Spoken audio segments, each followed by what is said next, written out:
So before, I'm going to make an artificial intelligence AI type with my cubism that I've been doing.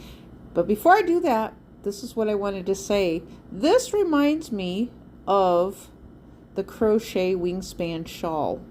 And so, like when I was teaching crochet, the wingspan shawl was coming up in front of me, and oh my gosh, they were so beautiful. I never did make one.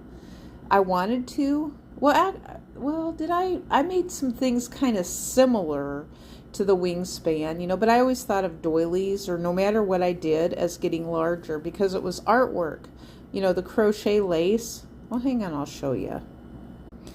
Well, it's kind of the same principle. It's just that this one, you know, I expand out the sides so it's not offset. But with the Fibonacci, it's offset and it keeps going in this direction in a swirl.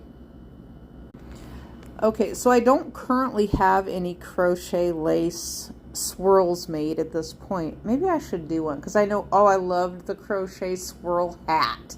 That was one of my favorite. Once I figured out how to do that, it wasn't easy figuring out how to do it, but eventually I did. Related to the swirl hat, which was made on the vertical, and the hat got larger at the bottom and it was smaller at the top, but it was made at the vertical. I loved that hat. I think it went by a different name too, but I loved making that hat because it was a combination of the front post double crochet, creating some raised special effects, which, yesterday it was called BAS relief work, you know. So let me show you this. I'm doing this related to some BAS relief work out of napkins.